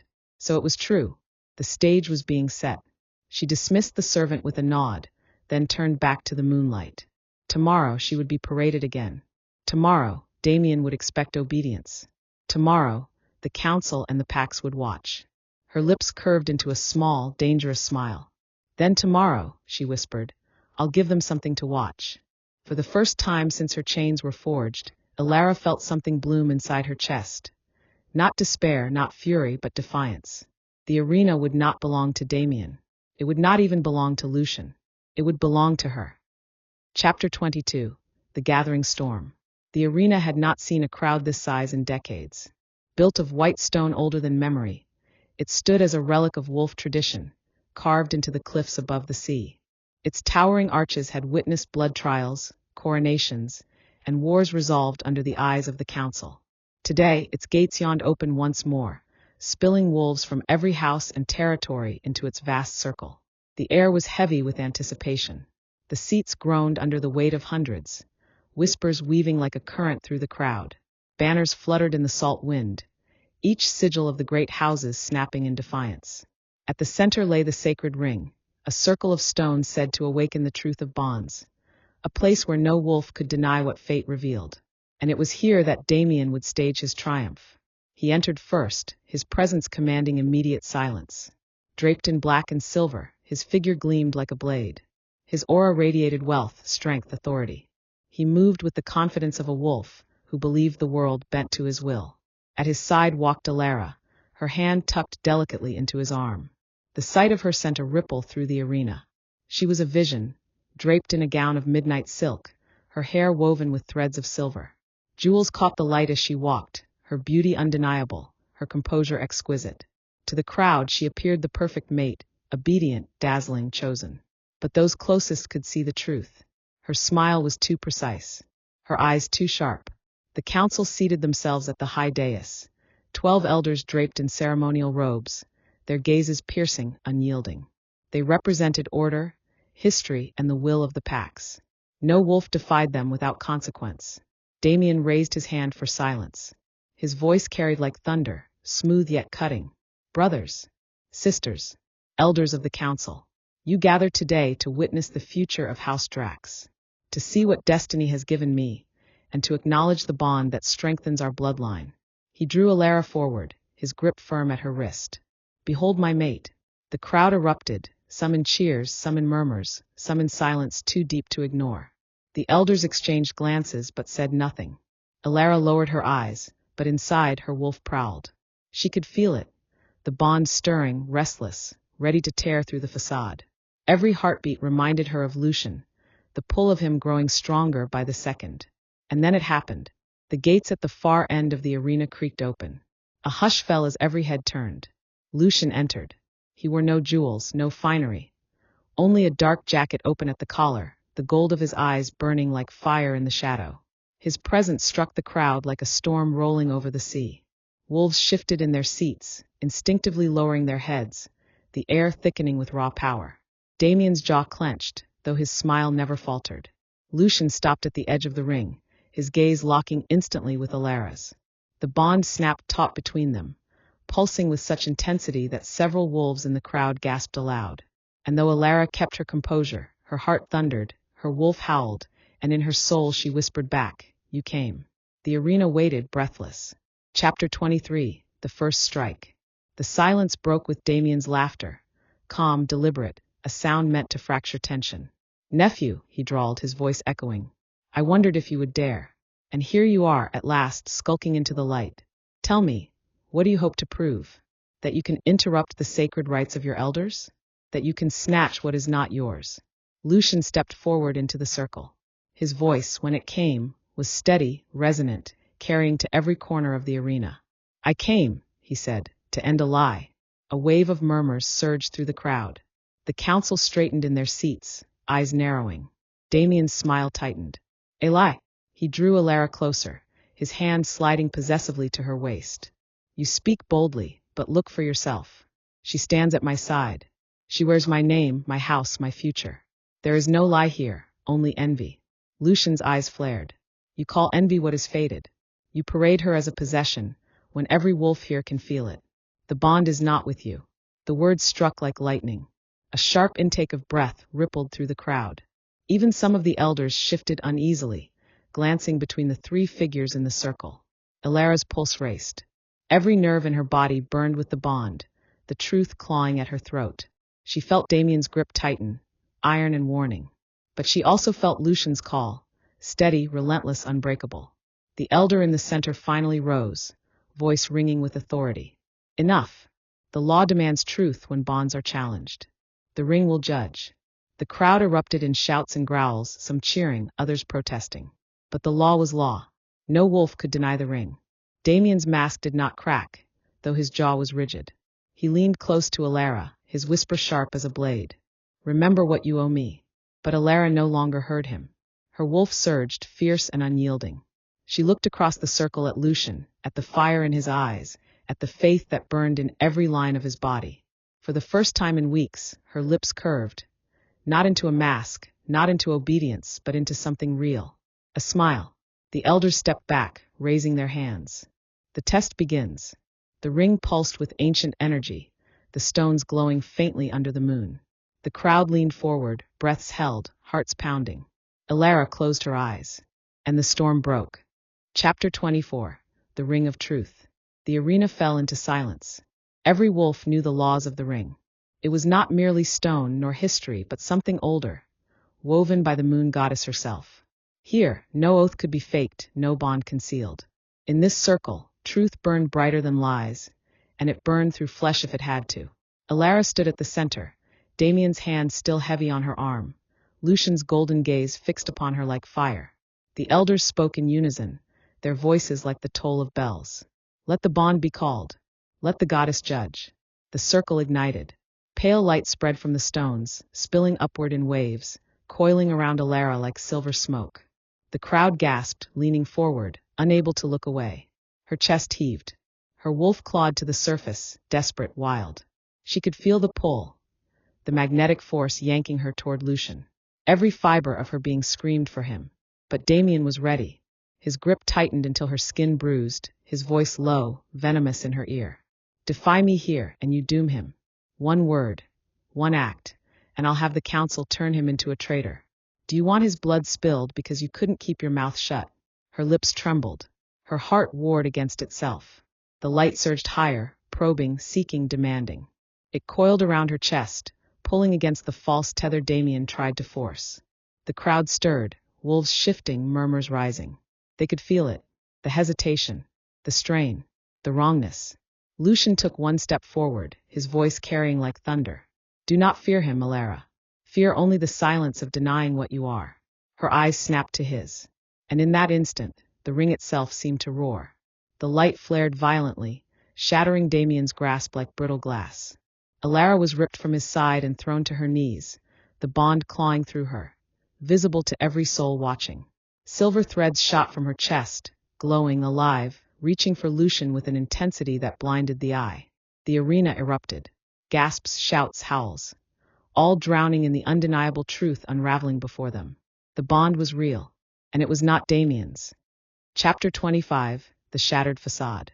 For the first time in his reign of control, Damian's mask cracked. No, he snarled, stepping forward, the word ripped from him like an animal's growl. No, this is trickery, a manipulation of the ring. But the elders rose, their faces grave. The ring cannot be deceived. The goddess has spoken. The silver threads pulsed, wrapping Lucian in their glow as he stepped into the circle. Elara rose slowly, her body trembling, her wolf howling through her veins. Their eyes locked, and before the crowd, before the council, their souls connected. The bond snapped into place with such force that a shockwave rippled outward, sending dust and stone raining from the ancient walls. Wolves in the crowd staggered back, shielding their faces. Lucian reached her, his hand brushing against hers, and the world itself seemed to breathe. For a single perfect moment, there was no arena, no elders, no rivalries, only them. But Damian was not finished. His rage exploded. His aura blackened the air, choking violent. His wolf pushed at the edges of his skin, claws threatening to tear through. You think this changes anything? His voice roared through the arena. You think the council will bow to a boy and his stolen mate? This is my house, my empire, my throne. Lucian turned, his golden eyes burning, his voice a blade of fury. Then your empire is built on lies. The crowd was split. Wolves shouting, some for Damian, some for Lucian, some too stunned to move. Elders slammed their staffs to restore order, but the chaos was already alive, unstoppable. And then it happened, sudden, violent, shattering. Damian shifted. It was not the controlled shift of an alpha commanding presence. It was brutal, forced, his body ripping apart as his massive black wolf erupted, towering, snarling, frothing with rage. The arena shook with his roar. Lucian's wolf surged to the surface in response, golden eyes blazing as his form burst forward, for shimmering under the moonlight, power rolling off him like a storm. Elara staggered back, the silver glow of the bond flaring wildly as both wolves circled the ring, teeth bared, growls vibrating the stone beneath their paws. The arena was no longer a stage. It was a battlefield. The bond had been revealed. The truth had shattered Damian's control. Now only blood would decide the future. Chapter 26, Wolves of War. The arena had never known silence like this. Thousands of wolves sat frozen in their seats, every breath suspended, every heartbeat pounding against ribs, as two titans faced each other in the sacred circle. Damian's wolf was monstrous, jet black fur rippling with power, a beast carved of shadow and fury. His eyes glowed with crimson fire, saliva dripping from fangs sharp enough to split bone. Rage twisted his form, larger and more terrifying than any wolf most had ever seen. Lucian's wolf stood opposite, a blazing contrast. Fur the deep shade of midnight with streaks of gold that shimmered in the moonlight. His stance was lower, controlled, every muscle taut, every breath precise. Where Damian was chaos, Lucian was calculation. Where Damian stormed, Lucian was the storm's eye. The bond still glowed between Lucian and Elara, threads of silver arcing in the air like lightning, the truth undeniable. Even in wolf form, Lucian's golden gaze sought her, grounding himself in the sight of his mate. The elders did not intervene. They could not. Once wolves had entered the sacred ring and challenge, blood was inevitable. Damian struck first. With a roar that shook the arena, he lunged, claws carving the stone beneath him, his massive body a blur of black power. Lucian leapt sideways, swift as a blade of light, his claws raking Damian's flank as he passed. Blood sprayed, dark against pale stone. The crowd erupted, howls and roars echoing, the sound a wave that drowned the crashing sea below the cliffs. Damian whirled, teeth snapping, his body slamming against Lucian with bone-shattering force. The impact echoed like thunder. Lucian stumbled, but his wolf dug claws into the stone, holding fast, golden eyes blazing with defiance. Elara pressed her hands to her mouth, heart racing. Her wolf strained inside her, desperate to join, desperate to protect. The silver tether between her and Lucian burned hot, every slash of Damian's claws tearing through her soul, as though it were her own flesh. The arena floor cracked beneath their struggle. Damian's power was overwhelming, his sheer size crushing. He was a mountain in motion, merciless and unyielding. But Lucian fought differently. He didn't throw himself blindly into rage. He flowed, weaving past Damian's brute force, striking where it hurt, at tendons, at ribs, at joints. Each movement was precise, surgical. For every blow he took, he dealt one back twice as sharp. Blood slicked the stone. The moon glared down. The crowd had become a storm of sound, half screaming Damian's name, half chanting Lucian's, a clash of loyalties and fear. And still, Elara could not look away. Her wolf whispered inside her, "Anchor him. Call him. He cannot win alone." She gripped the edge of the stone wall, her eyes never leaving the battle. For she knew, this was not just a fight of wolves. It was a fight of destiny. And if Lucian faltered, the bond itself would break. Chapter 27. The Mate's Cry. The battle raged like fire across the sacred ring. Damian struck with savage fury, his claws tearing long gouges into Lucian's shoulder, his teeth snapping close enough to graze fur and skin. Each blow landed heavy, designed to crush, to dominate. He fought not as a wolf defending his right, but as a tyrant refusing to yield power. Lucian's body bore the marks. Blood streaked across his flank, his chest heaving from the sheer force of Damian's strikes. And yet he stood. His golden eyes burned brighter with each wound, his wolf refusing to bow, his bond pulling him back from the brink every time. The crowd was losing its unity. Wolves argued, roared, clawed at one another in the stands. Some cried for Damian, demanding tradition be upheld. Others howled for Lucian, their instincts recognizing the truth of the bond. Elara's body trembled as the tether between her and Lucian flared white-hot. She felt his pain sear through her veins, every wound like fire across her skin. But she also felt his strength, his determination, his love. Her wolf clawed at her chest, demanding release. You are not a bystander. You are his mate. You are the other half of his strength. Her knees gave way, and she fell to the ground, hands pressed flat against the cold stone, the bond thrumming through her palms like the beat of a war drum. And then, with a voice that shook even her own bones, she howled. It was not a human cry, nor entirely a wolf's. It was both woven into one. The sound poured from her throat and into the air like a force of nature, cutting through the chaos, silencing the crowd. Every head turned. Every wolf froze. Even Damian faltered mid-lunge, his massive form jerking to a stop as the sound reverberated through his chest. Lucian heard it, and his golden eyes widened. The howl wasn't just sound. It was power. It was an anchor. The bond blazed. Lucian surged with new strength, his wolf roaring as he launched upward, slamming into Damian with a force that split the stone beneath them. He drove his claws into Damian's side, his fangs tearing across his rival's throat. Blood spilled hot and thick, Damian's roar of rage turning to one of pain.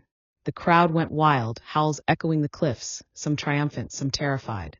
But above it all, Elara's voice rose, her cry unbroken, her soul pouring into Lucian through the bond. She was not just his mate. She was his power. And in that moment, for the first time, Damian's wolf staggered back. The facade of the invincible rival shattered. The arena saw it. The council saw it. The moon goddess herself saw it. And Lucian, driven by bond, by fury, by love, prepared to end it. Chapter 28, The Last Stand. The arena was drenched in the scent of blood. Damian's black wolf staggered, crimson streaming from his side where Lucian's fangs had torn deep. For the first time in memory, the great titan faltered, his body quaking, his chest heaving under the weight of wounds he could not shrug away. The crowd saw it. The council saw it. The invincible wolf was bleeding. Lucian stood taller now, his golden eyes blazing brighter than the moon overhead, his chest rising and falling with primal rhythm. His wolf shimmered with threads of silver light. The visible echo of the bond, Elara's howl still vibrating in the air around him. And yet, Damian did not bow. He roared, a sound that cracked stone, rattled bones, and split the night. His wolf's body convulsed as if tearing itself apart, his claws scraping into the earth until sparks burst. The shadows clung to him, twisting, reshaping. The elders rose in alarm. One of them shouted. He summons the forbidden shift. Gasps rippled through the arena. The forbidden shift. When an alpha pushed his wolf beyond natural bounds, forcing his body into something monstrous, something no longer entirely wolf, nor man, nor sane. Elara's breath hitched, her heart hammering. She could feel the darkness gathering inside Damian like a storm about to break. His form swelled grotesquely, his frame distorting, bones cracking under the strain. His eyes blazed with crimson fire until they looked less like a wolf and more like a demon from the pit. When his roar broke the night again, wolves in the stands covered their ears, some collapsing under the weight of its fury. Lucian braced himself, claws digging into the stone, his golden eyes never leaving the abomination before him. His wolf growled low, steady, unafraid. But Elara could feel it, the raw, terrible power Damian had unleashed. This was not just a battle for dominance. This was survival. The monstrous wolf lunged. Lucian was thrown back with bone-shattering force, his body slamming against the stone wall of the arena, cracks spider-webbing out beneath him. Blood splattered the ground. The crowd screamed, torn between terror and awe. Elara staggered forward until her hands pressed flat against the sacred barrier that separated audience from ring. Her veins burned, her wolf howling within her chest. The bond seared through her like fire. She could feel Lucian slipping. His body buckled, his golden eyes flickering with pain. Damian's abomination loomed over him, claws raised, jaws dripping, ready to tear the bond apart in one brutal strike. No, Elara screamed, her voice tearing through the arena. The silver tether between them flared, brighter than the moon, brighter than the stars. And for the first time, it did not only pull, it opened. Her wolf surged. Chapter 29. The Mate Awakens. The bond snapped wide, and Elara was no longer just watching. She was inside the fight. Her wolf erupted within her, silver light pouring from her skin as though she were aflame. The crowd gasped, some shielding their eyes, others dropping to their knees. No ordinary wolf glowed with the touch of the moon goddess. Her body shook, and then her form broke, clothes tearing, bones shifting, fur bursting across her skin as her wolf tore free. But unlike any wolf they had seen, hers was radiant, her silver coat shimmering as though dipped in starlight, eyes glowing with the very light of the moon. The sacred barrier shattered with her first step. No spell, no law could hold her back now. Lucian, bloodied and reeling, lifted his golden eyes. Relief and awe filled him as he saw her. Their wolves howled in unison, the sound weaving together until it became one voice, one force. The bond had not only chosen, it had armed them. Damian roared, his monstrous form rearing higher, red eyes burning with hatred. His claws swung toward Lucian again, desperate to end it before the mate's power could tip the balance. But Elara was already there. She collided with Damian's twisted wolf, her smaller frame glowing with divine fury. Her teeth sank into his leg, ripping through sinew and bone with strength far beyond her size. Blood gushed, Damian's roar shaking the arena as he staggered, his footing faltering for the first time. Lucian seized the moment. He launched upward, his golden wolf leaping higher than any thought possible, fangs finding Damian's throat once more. This time he did not stop. His jaws locked, his claws tearing through Damian's chest, pinning him down with the fury of generations behind him. Damian thrashed, claws raking stone, his monstrous body refusing to yield even as blood poured. But Elara clamped down again, her silver wolf anchoring him, dragging his strength away with every bite, every strike. Together, they were unstoppable. The bond blazed like a second sun, silver and gold entwining, pouring divine energy through their wolves. It was not just them fighting, it was fate itself, wielded through tooth and claw. Damian's roars grew weaker. His movements slowed. His monstrous form began to collapse under its own weight, bones snapping, shadows dissolving as the forbidden shift consumed itself. And then silence. Lucian tore free at last, standing tall, his fur drenched in blood, but his eyes alight with victory. Elara stood beside him, her silver wolf panting, her coat still glowing faintly under the moonlight. Damian lay broken, his massive wolf form shrinking, until what remained was a bloodied man on the cracked stone floor. His chest heaved, his crimson eyes dull but not gone. The arena was silent, all of them stunned, every eye locked on the bond-born wolves who had just brought down a giant. And then slowly, one wolf in the stands howled. Another joined, then another, until the arena was filled with the sound, a tidal wave of voices rising in recognition of truth.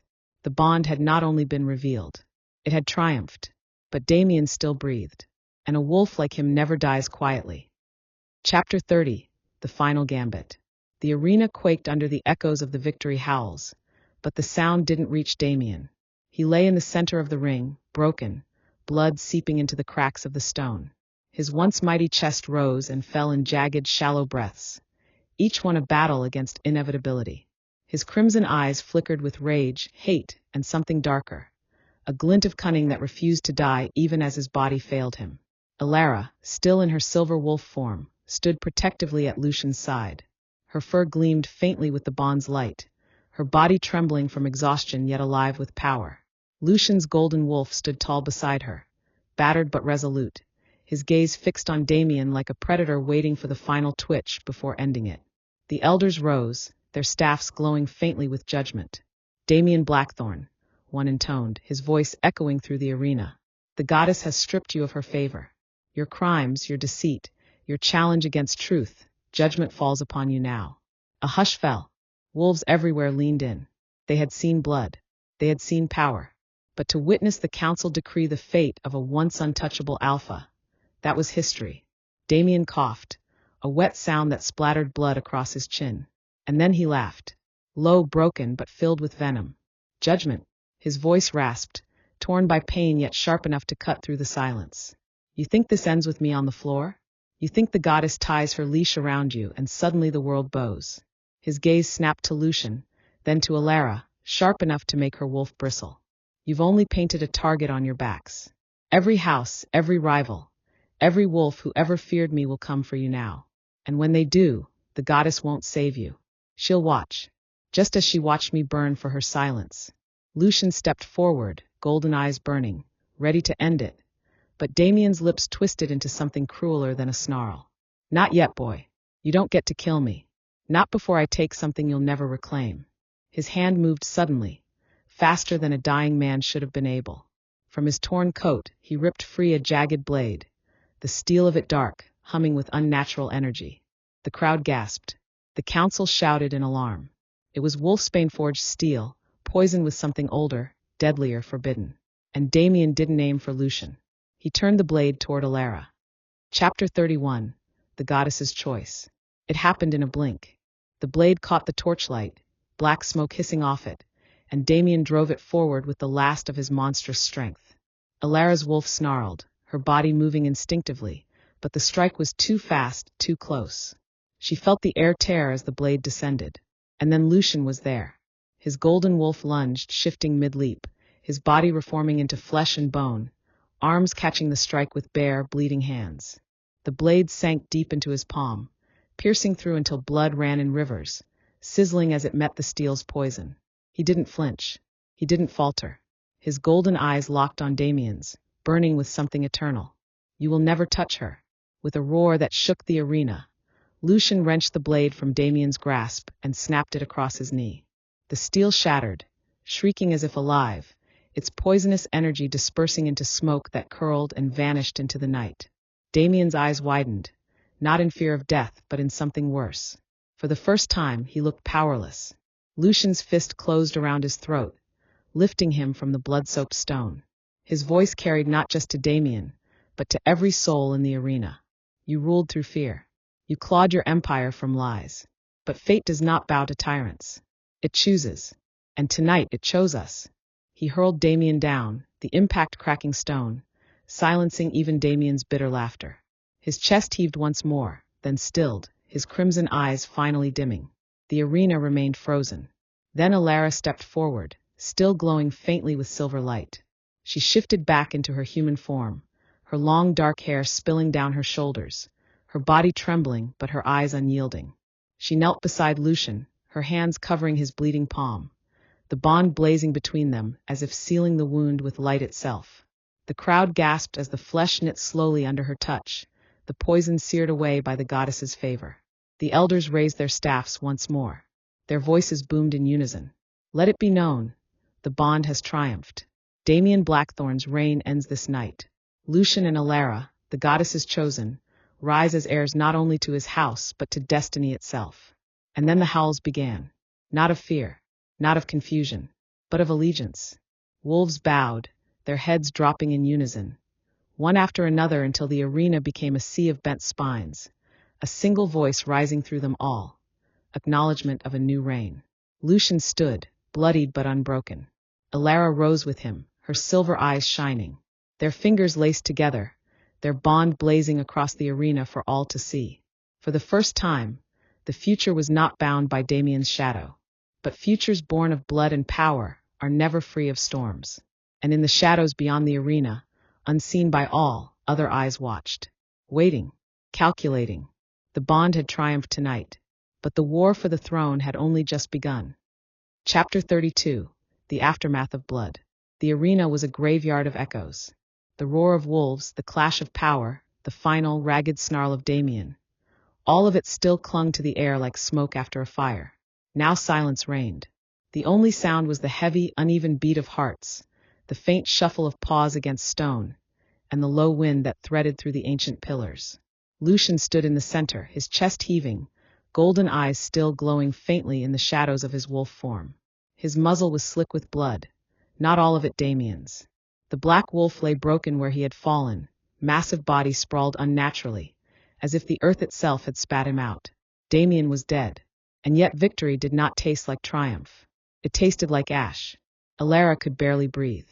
Her legs shook beneath her as she stood just outside the ring, hands pressed against the cold stone wall to keep from collapsing.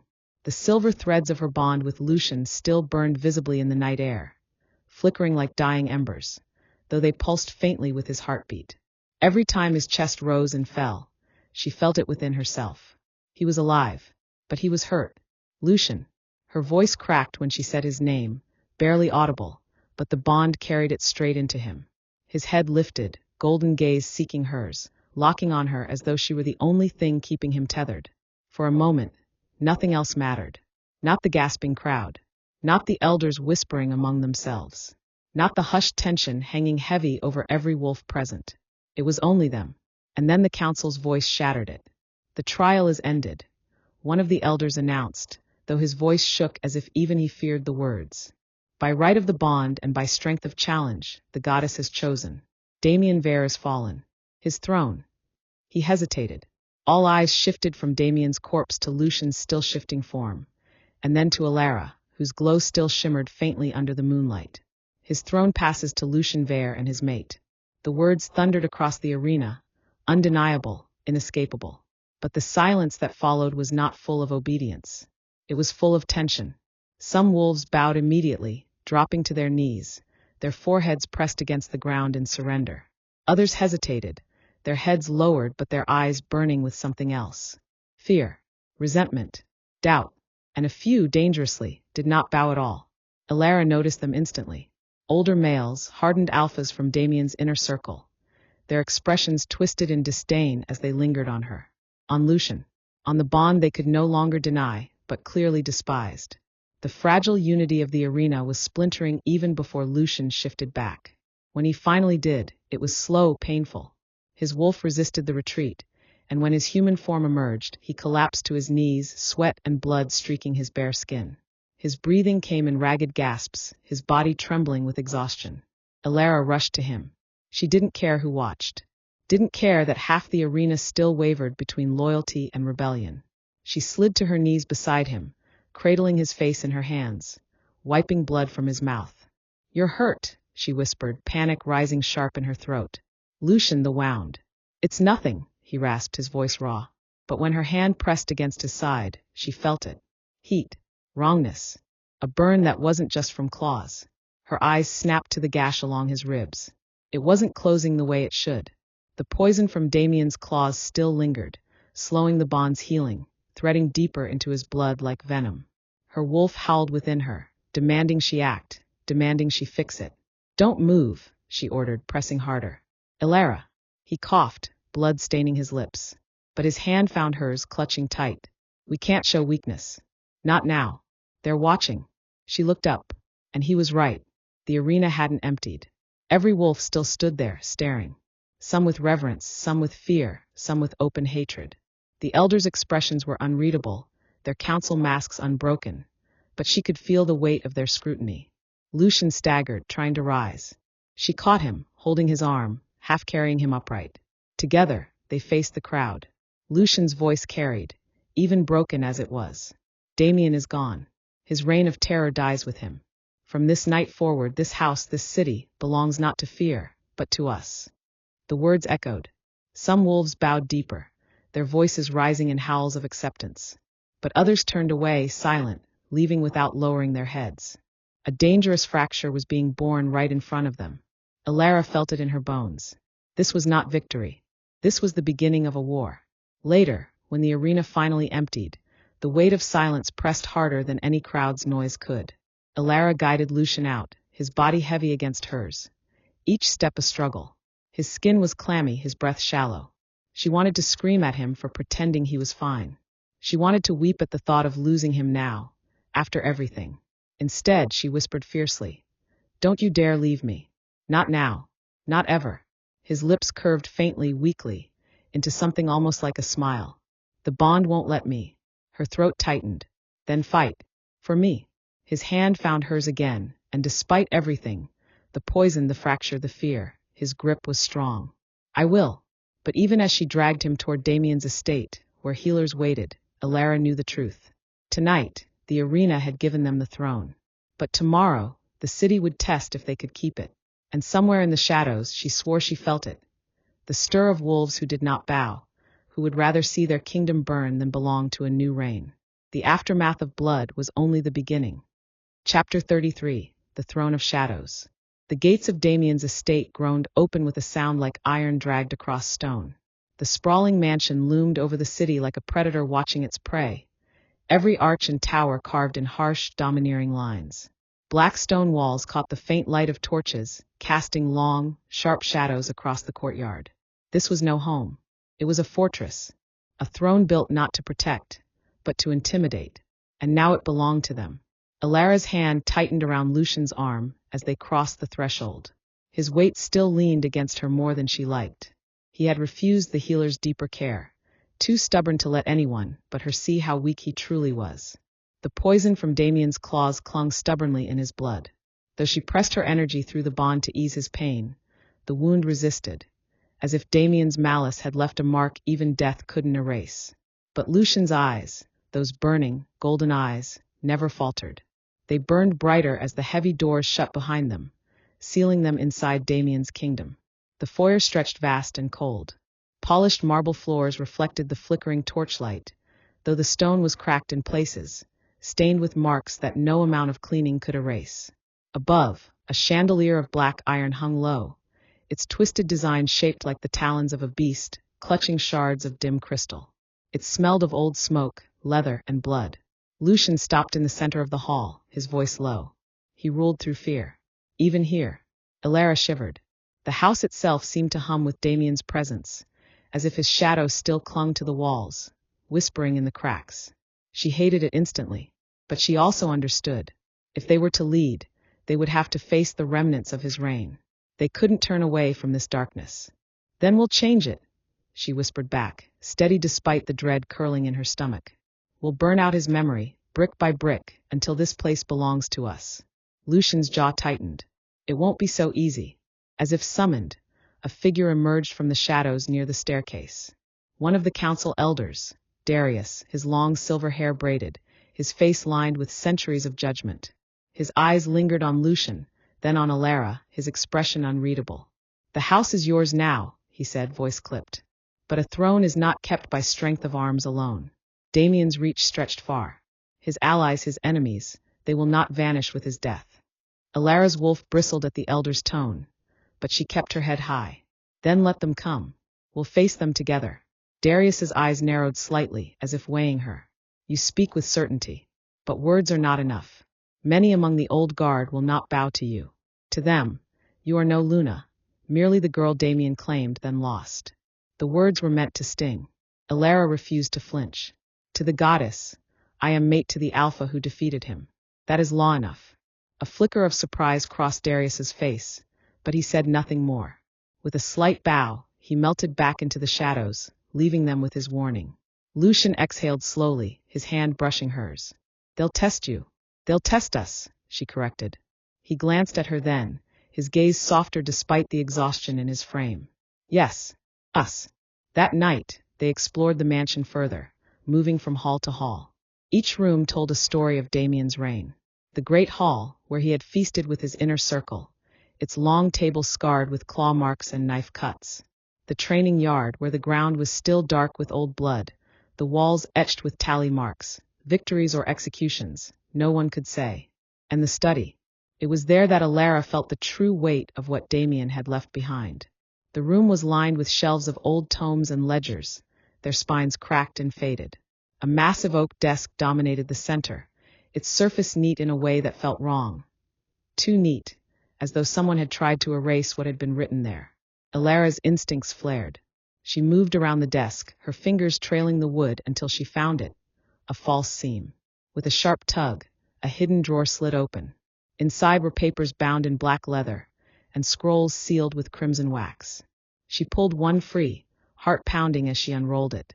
Her blood went cold. It wasn't just records of the pack's dealings. These were contracts, agreements with rival houses, deals with human corporations who dabbled in things no wolf should ever touch, experiments with blood, with binding rituals, with forbidden magics.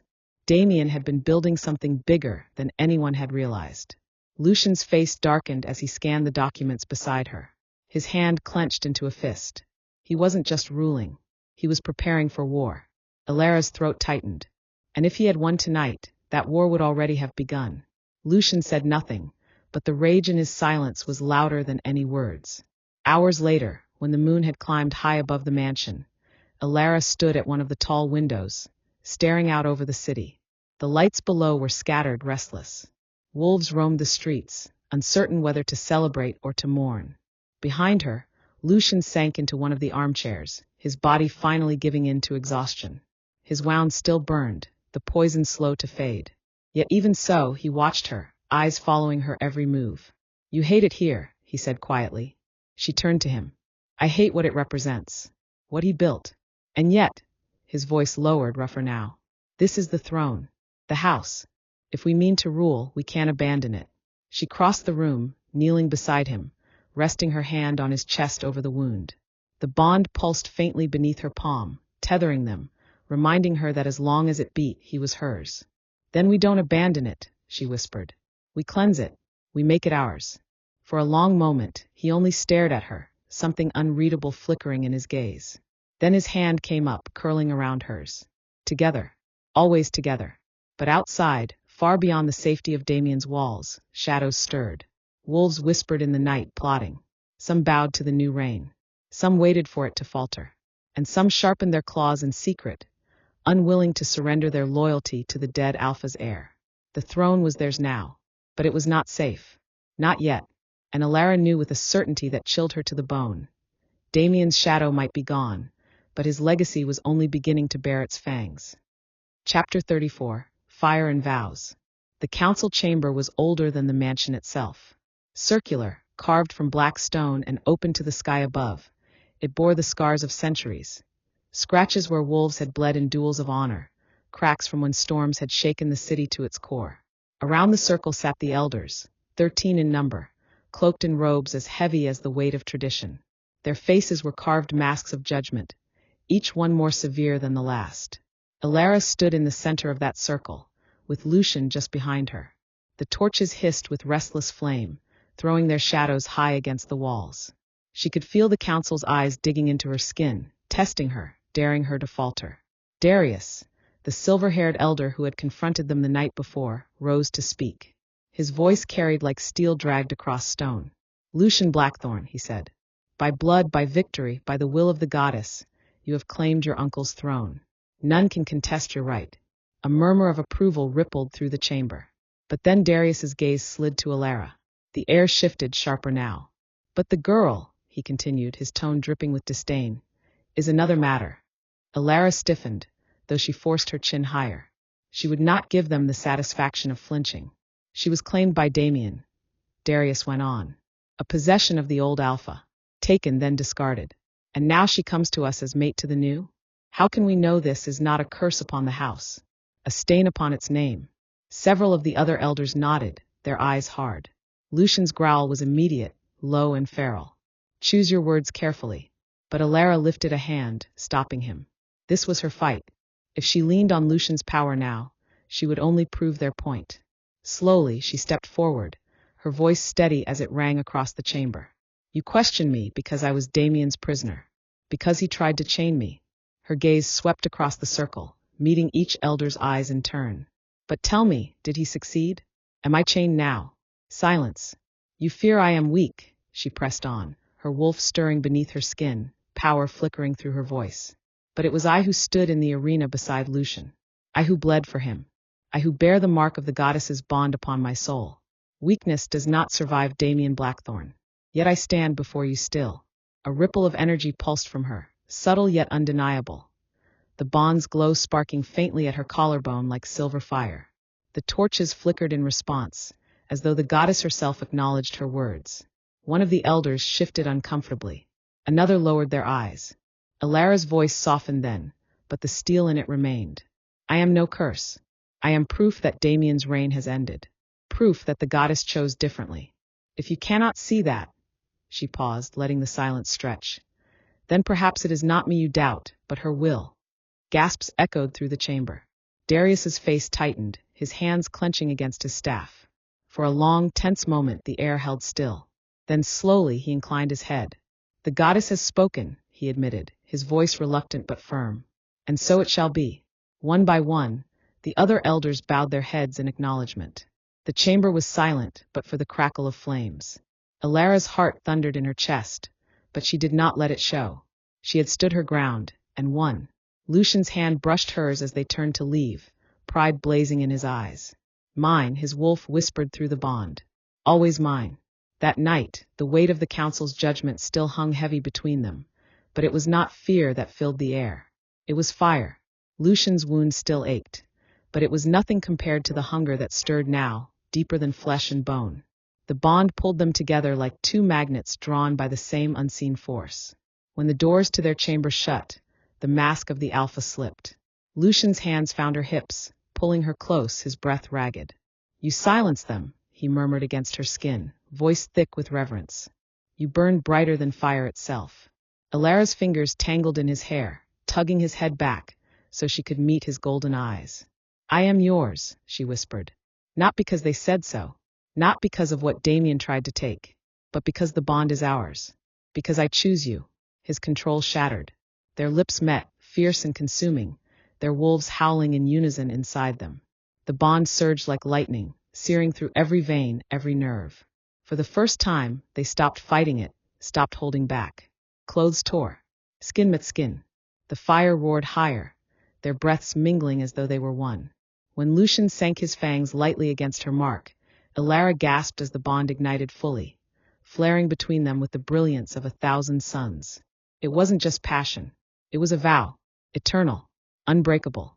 The goddess's light shimmered faintly around them, silver and gold threads entwining in the air like a crown woven by divine hands. Their bodies moved together with the inevitability of tide meeting shore, of fire devouring kindling. Each kiss, each touch was a promise, each shuddering breath a vow. When at last the fire ebbed, leaving only the steady glow of their bond, they lay tangled together, hearts beating in perfect rhythm. Lucian pressed his forehead to hers, voice raw. No council, no elder, no shadow of Damian will ever break this. You are mine, Elara. My Luna. My mate. My queen. And you, she whispered, her voice steady despite the tears in her eyes, are mine. My alpha. My fire. The bond pulsed once more, sealing their vow not just with love, but with power. Outside, the moonlight spilled across the mansion, pale and cold. But inside their chamber, fire burned, and it would never be extinguished. Chapter 35, A Crown of Wolves. The night was clear, the sky an endless stretch of velvet stitched with stars. The full moon hung heavy above the estate, silver light cascading over the courtyard where hundreds of wolves had gathered. They filled every space, rooftops, balconies, the great stone steps that stretched down into the city square. Some wore the faces of humans, others the glinting eyes of their wolves. All waited, breathless, for the new Alpha and Luna. Torches lined the courtyard, their flames bending toward the sky as though straining to witness what was about to unfold. The air was thick with anticipation, tension crackling like a storm held at bay. The heavy doors of the mansion opened, and silence fell. Lucian stepped out first, cloaked in black tailored to his broad frame, the crest of his house newly reforged in gold across his chest. The glow of his golden eyes reflected the torchlight, fierce and unyielding. At his side walked Elara. She wore no jewels, no gilded crown of metal. Her dress was simple, silver as moonlight itself, flowing like water over her frame. Around her neck, faintly visible, the bond's mark shimmered, silver fire that pulsed in rhythm with Lucian's golden glow. Together, they descended the steps, every stride in perfect harmony, the crowd bowing lower with each heartbeat. The council waited at the base of the steps. Darius, grim as ever, held the ceremonial blade, a relic older than memory. Its hilt was carved with runes that burned faintly under the moonlight. Lucian Blackthorne, Darius intoned, voice carrying across the courtyard. By blood and by victory, you stand before the pack as Alpha. Will you bear the weight of your house, protect the bloodline, and rule with strength, not tyranny? Lucian's voice rang out, steady and commanding. I will. And Elara, Darius turned, eyes narrowing but respectful now. Do you stand beside him as Luna? Will you be shield and flame, guiding him and this house with the wisdom of the bond? Elara lifted her chin, her voice clear as a bell. I will. Darius nodded once, then lifted the blade. Then by the oath of the council, by the light of the moon, and by the goddess who marks you, I name you Alpha and Luna of the Blackthorne house. The blade struck stone with a sharp clang, sealing the rite. The courtyard erupted. Howls broke through the silence. Deep, raw, a chorus of wolves raising their voices to the sky. The sound shook the ground itself, reverberating through every stone, every bone. Lucian turned to Elara, his hand sliding into hers. Their bond flared between them, bright and undeniable, a crown of silver and gold weaving itself in the air above their heads. Wolves fell to their knees, overcome by the sheer force of it. Lucian's golden eyes burned as he spoke, not just to her, but to every soul gathered. We rise not in chains, he declared, voice thunderous, but in fire. Damian's reign has ended. The Blackthorne name is reborn, and it will be remembered not for tyranny, but for unity, strength, and the will of the goddess. A roar of approval followed, but before the sound could fade, a figure stumbled into the courtyard. A messenger, breathless, his cloak torn from a long ride. He dropped to his knees, his voice cracking as he delivered his words. The houses, he gasped. The rivals beyond the northern mountains. Damian's death has stirred them. Old alliances awaken. Armies move even now. The courtyard shifted, gasps, growls, murmurs of unease. But Lucian did not falter. His grip on Elara's hand only tightened, fire burning in his gaze. Then let them come, he said, his voice like a blade cutting through the night. We do not bow. We do not break. We stand together. The crowd erupted again, howls surging like a tidal wave, shaking the stars themselves. Elara turned to Lucian then, her silver eyes locking with his golden ones. The world might already be turning toward war, but in that moment, it didn't matter. She leaned forward, and their lips met under the moonlight, sealing not only their bond but their reign. A kiss of fire and silver, a vow that echoed louder than any prophecy. The Alpha and his Luna, crowned not by metal or gold, but by the voices of their pack and the will of the goddess. And though shadows stirred beyond the mountains, though war loomed on the horizon, one truth was undeniable. The Blackthorne reign had begun.